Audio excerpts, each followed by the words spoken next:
गप्पा विथ पप्पा.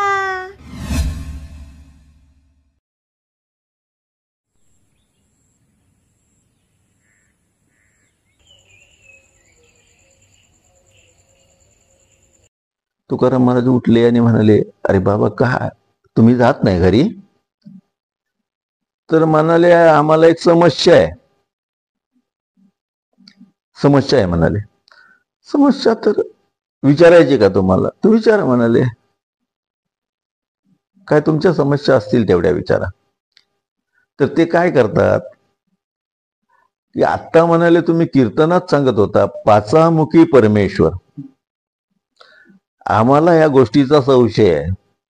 तर म्हणाले काय संशय आहे विचारा तुम्ही. तर तुम्ही पाचामुखी परमेश्वर काय सांगत होता?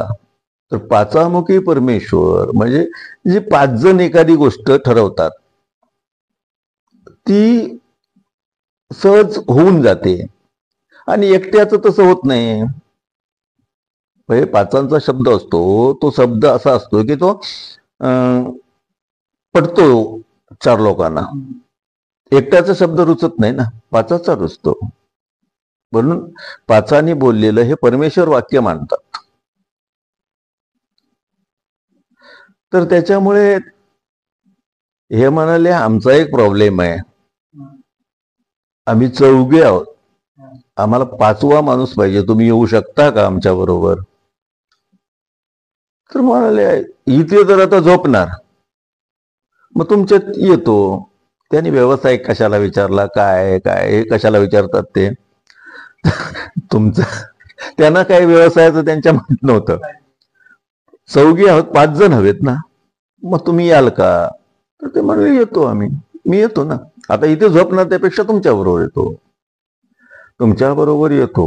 तर आता कीर्तन करून लोक थकलेली होती, कीर्तन ऐकायला बसलेली, उशीर झालेला, लोक घरी गेली, जेवली, झोपली. आणि ते तिथे जे घर होतं ते वारकऱ्यांचं मोठं घर होतं.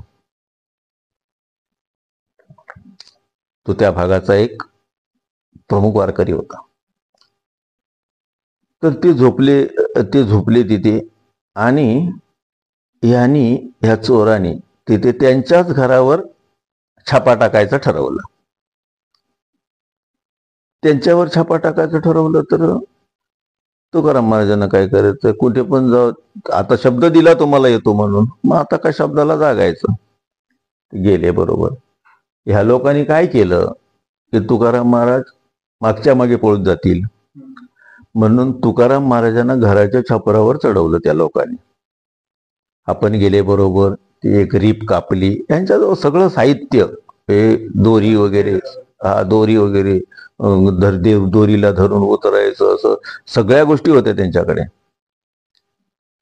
आणि म्हणाले आता तुकाराम महाराजांना पुढे पाठवूया. तुकाराम महाराजांना पुढे पाठवूया. तर तुकाराम महाराजांना पुढे पाठवलं. आणि त्यांना काय सांगतात ते चोर? तुकाराम महाराज वरती माळ्यावर आले छपरातून. तर ते सांगतात आता काय करूया की काय जे मोठं असेल ते बांधून द्यायचं. तर पावसाळ्यात डोक्यावर घ्यायला पूर्वीच्या काळात, म्हणजे अशी आम्ही त्याला इरली म्हणायचो. म्हणजे पळसाची पानं असायची आणि लाकडाची म्हणजे बांबूची ताट असायची, त्याला ती तरवा वगैरे काढायला वापरायची. तुकाराम महाराजांना मोठं म्हणजे काय ते मोठं दिसलं, ते इरलं. त्यांनी त्या दोरीला बांधलं आणि दिलं. चोर ओढतात, मला मोठं बांधलं तर वजन कसं नाही त्याला. बघतात तर काय हे, अरे बाबा हे कशाला म्हणाले, हे नको, त्याच्यापेक्षा मोठं वजनदार दे म्हणलं, वजनदार. मग तसेच हळू ते त्या माझघरात उतरले आणि आजूबाजूला बघितलं, तिथे ती भात भरडायची, म्हणजे पूर्वी भात भरडून तांदूळ करायचे लोक घरात. हा, गिरण्या नव्हत्या त्यावेळी, लाकडाची जाती असायची भात भरडायला.